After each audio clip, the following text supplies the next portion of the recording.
Hello there, Lisa Morgan. Hello. How are you? I'm very well and laughing at the difference between facts and fiction. And that's where we're floating at the moment. And I'm going to be sounding completely barking mad. And I don't, if that's the way, you can take it that way, or you can take it as a sort of harbinger of the future. Whispering ways that we're going to find out how we can connect with everything in the universe if we just only get into the right vibration. Well, now, But so here's the thing is that generally a lot of our guests who come in at 10 a.m. come in to talk about stuff which is more esoteric, which isn't about news. And I thought you were absolutely perfect for that. Shout out to Bev, who sent you my way, which is absolutely great. Your new book is The Real Woo, Seeing Beyond Identity. And I obviously haven't managed to complete it, but what I've read is absolutely fascinating. And you are very kindly going to give away a signed copy of that book, which we'll talk about at the end of our conversation. Let's have a right, I flash have of it it. here. Let's have a look. I don't have a hard copy. Let's see it. There it is, The Real Woo, Seeing Beyond Identity by Lisa Morgan.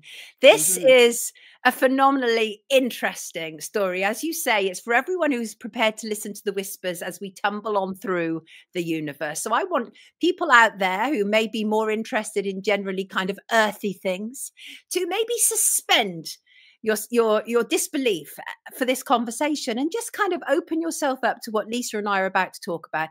This book really is about a series of trance conversations, isn't it, Lisa? Yeah, well, I became a hypnotist in 1993, a hypnosis practitioner. So I've done therapy, hypnotherapy, and I've taught hypnotherapy and what people know of as NLP, and been a practicing hypnotist as well as other things.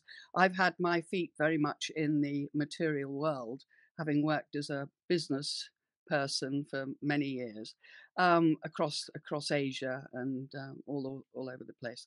So yeah, so I am. My feet are in the mud, but my head is sort of somewhere else nowadays because um, I I got kicked off into writing this particular book, because of the whole trans argument, and I got particularly irritated um, by people saying that people like Elizabeth I was trans, or St Joan was trans, Oh, or that retrospective transing of people is horrendous. I'm with mm, you. We're on the same page.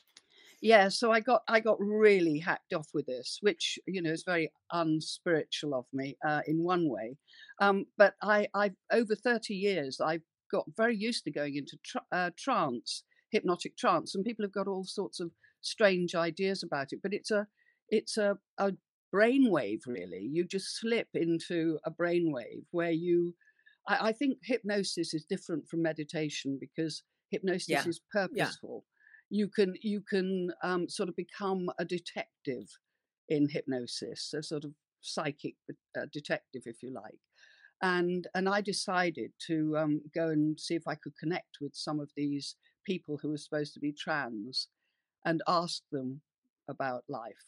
And part of my book, a lot of my book is that. Although another part of the book is analysing the hypnotic persuasion that's been used to convince people of what is clearly an idiotic idea, that men can suddenly become women. They It's can't. extraordinary how much it took hold, really. But so your story starts with what appears to be unfortunateness towards you. You've lost your car and your job, and then you visit a medium, and this medium tells you that you will lose these things and more, including your house and friends. Yeah. Right? She Yes, tells I you did. that you're going to be part of a yuppie revolution. You're going to be a yuppie revolutionary, which you quite happily say that didn't come to pass, but other things did. And I want to also talk about this vision of a lion that you had, because I love that. The lion was saying, everyone is doing their best in the circumstances, right? Mm, Tell us mm. about that. What to say, really? I first met the lion when I was working with a shaman in Hong Kong. Actually, it's not in the book, but she was an American, so she was sort of an American based shamanic practitioner. And I first met the lion, and the lion has become a bit of a familiar, if you like, in trance. So Interesting. the lion comes to tell me that I mean, we know this, but actually it's very hard to hold on to the fact that everybody, even the most malign seeming individual, is actually doing the best they can with what they've got. I And the lion reminds me, and I think all the readers of the book, that that is the case. So I talked to some not very pleasant people in the book. You might have come across some. I think I have, and I think that we should talk about that really. But first of all, before we get to that, okay. So I mean, because the outline of the book is it's a book of stories, observations, conversations, and it definitely takes you on a journey. The point that I've got to is where I feel I've been part of a journey. It's almost like a shedding of your skin. Did it feel like that? Were you going through that process? Because it really feels like you're emerging into a new life through it from what happens to you at the beginning. Oh, absolutely. I was thinking, really, I heard you introduce me and talking about how I talk to all these people from the past and I talk to the future. And I thought, actually, what the book taught me and what the whole process of writing it taught me was that we can connect with everything in the universe if we're in that right vibration. And only yesterday or the day before yesterday in the Daily Mail, there was something about quantum physics being able to Wow. connect beyond time. And they've now got this chip. Of course, we've all got the chip. We don't need the chip they're spending so much money on. If we can, as you know, I had an event that really opened up my brain, like, two great big doors opened up like Are you that. able to tell us about that? Well, if it's giving away a bit I of know, a I plot know. spoiler, but Yes. of course I will, because there's plenty in the book. But what happened was that I had a Pfizer jab, for COVID, and 48 hours later, it was as if I was working at my computer, and it was as if the letters just went up in the air, just, and I couldn't get my password. I'd ultimately I'd had a brain hemorrhage, and it changed it.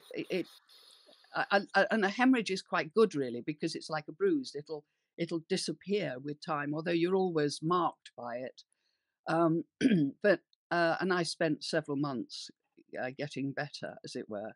But I was fairly, I was I was at Alzheimer's level in hospital. But by the Wow. time I came out, some might argue I'm there still. But no, as I came out, about 5 days after being out, my mental acuity was back in the high 90s. So, Mm. it was a sort of roller coaster, really.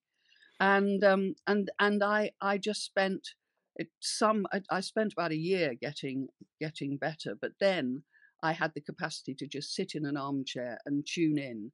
And in the book, you'll find that I talk to Hatshepsut, an Egyptian female pharaoh, who everybody said, because she had a wooden. Well, she didn't. I know she had a beard, and she told me it was wooden. So they'd said she was trans. But I also then went on to talk. I've been stung on the head 3 times, and I took this as significant. So I tuned in to the bees, and the queen bee of the finest hive in the field next door came to talk to me about life. And I said, well, what about the she was talking about queens being, the best thing. And I asked her about, well, what about the drones? And she said, lazy good for nothings. So I don't know if you've got to that. But anyway, the whole thing takes me on a long journey, and I end up sort of, I suppose, communicating with the universe. So And people from our history as well, and some controversial people from our yes. history. Do you want to select one or two to share with us? Well, which ones struck you? Well, I think it would probably be remiss not to talk about Hitler, wouldn't it, really? I didn't communicate with Hitler.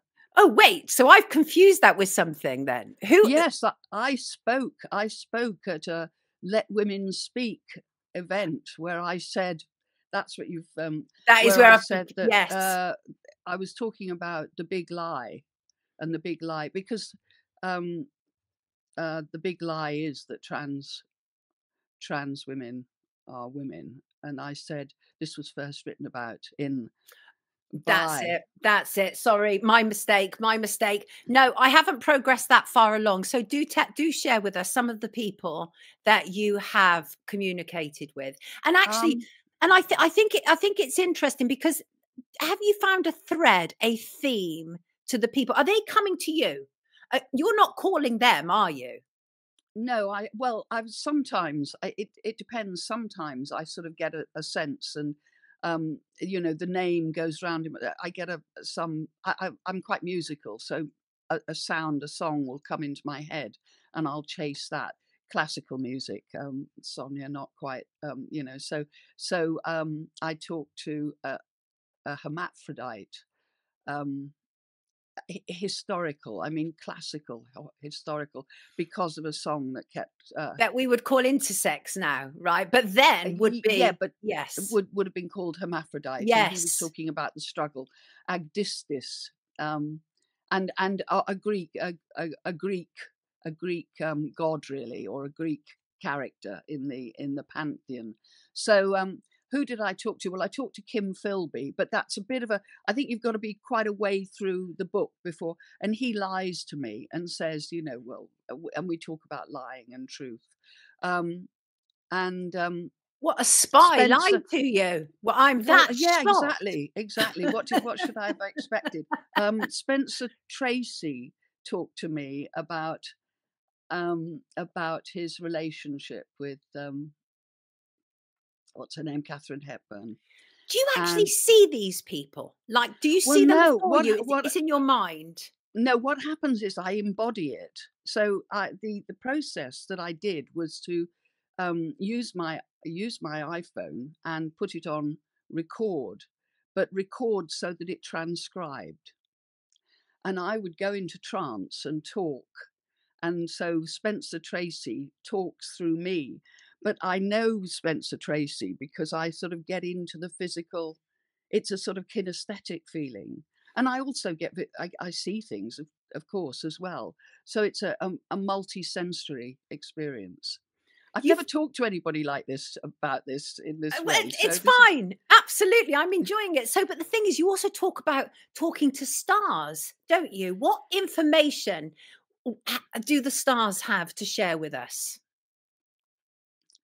um, well, it's right at the end. I decide I'm going to seek a star, and a star comes along, and the thing is that men are so confident, or scientists are so confident, they know so much.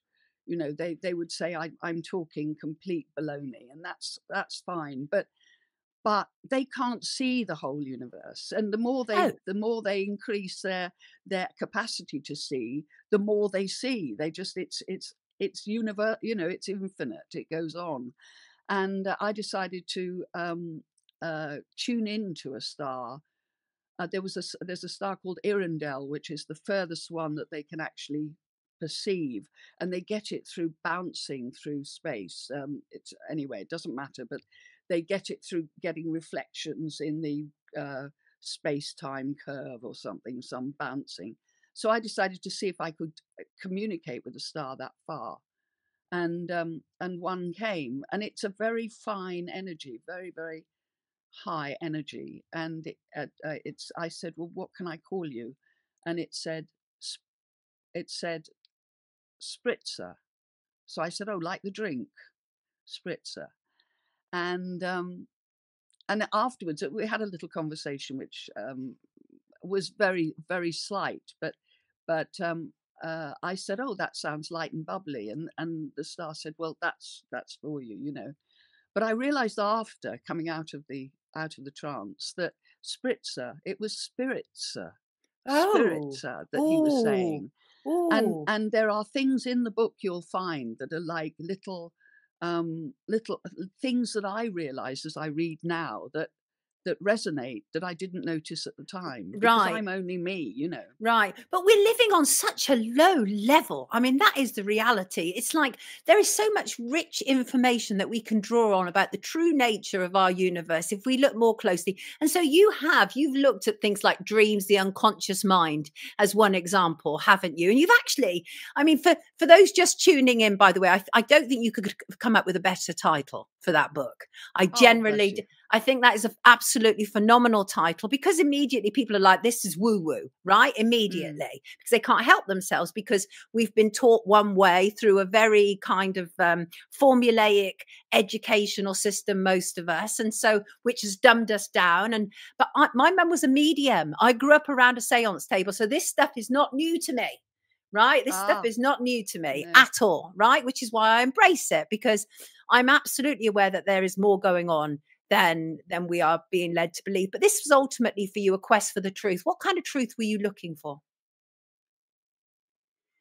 Whatever truth I was given.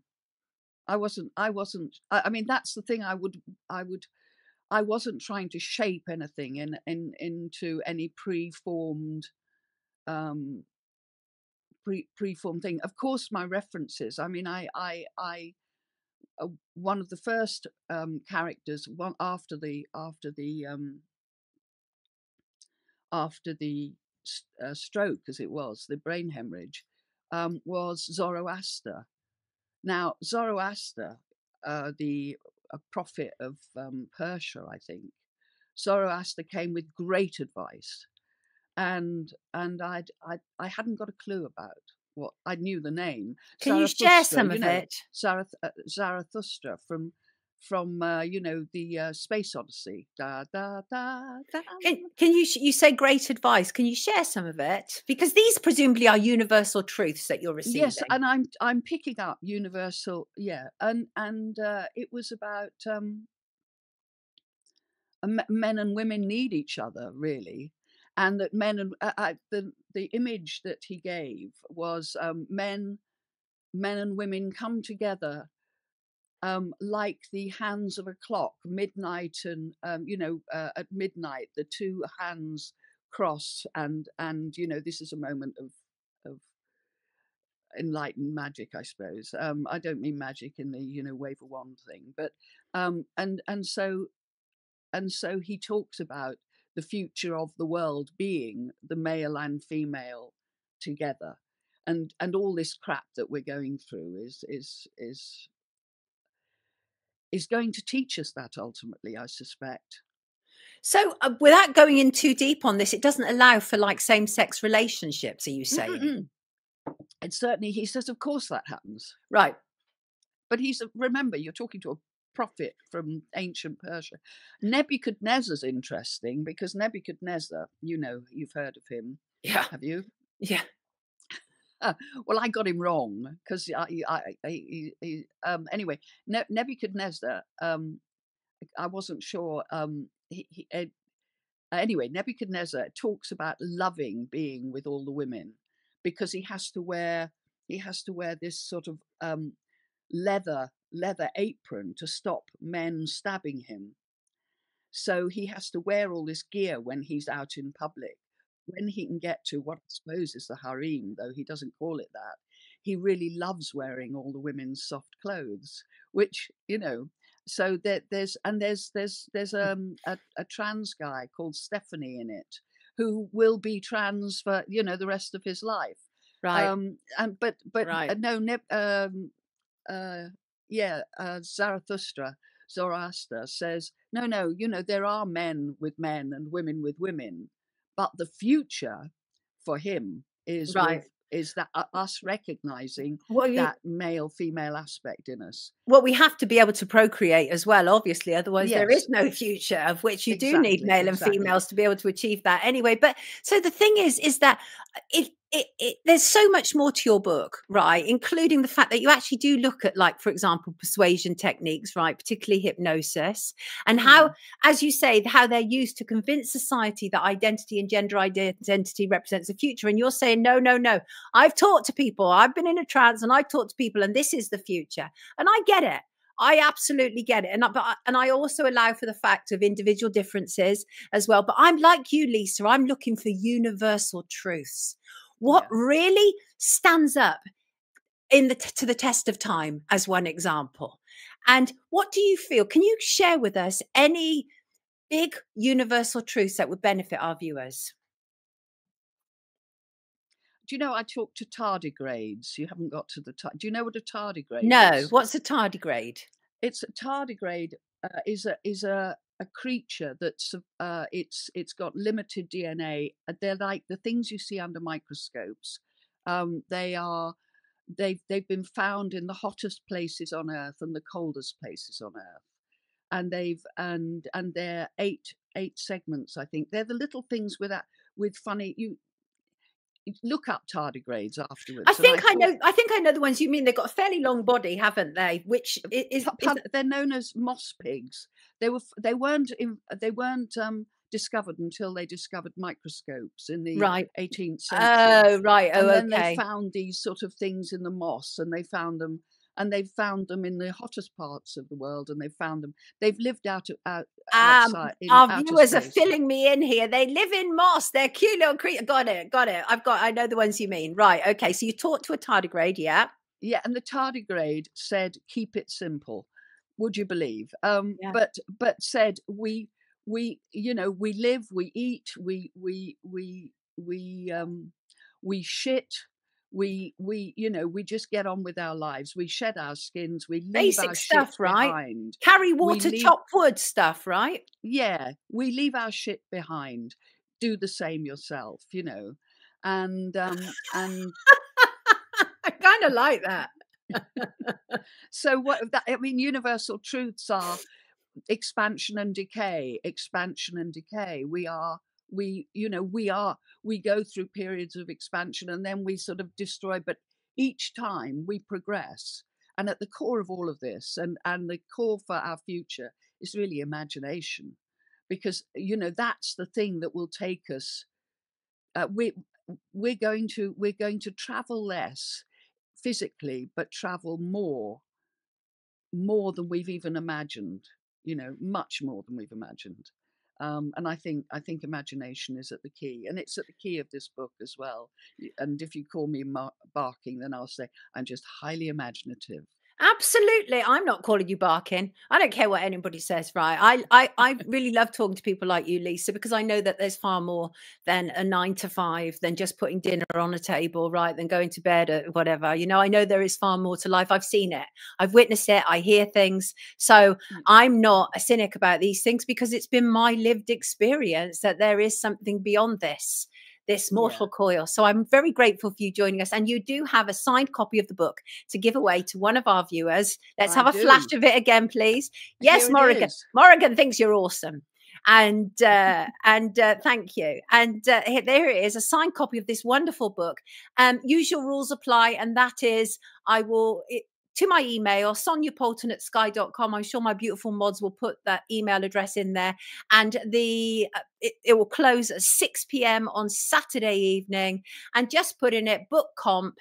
And the first name randomly pulled out after 6 p.m. tomorrow will win a signed copy of Lisa's fabulous book. And wonderful. We really Thank you appreciate very that. much. Thank Not at all. Lovely to have you with us, Lisa. I don't think you're crazy or barking at all. I Well, don't. just let me give you the last line on the back of the Go book, which for you've it. not read. Welcome to a connected world, a world that couldn't care less and couldn't care more.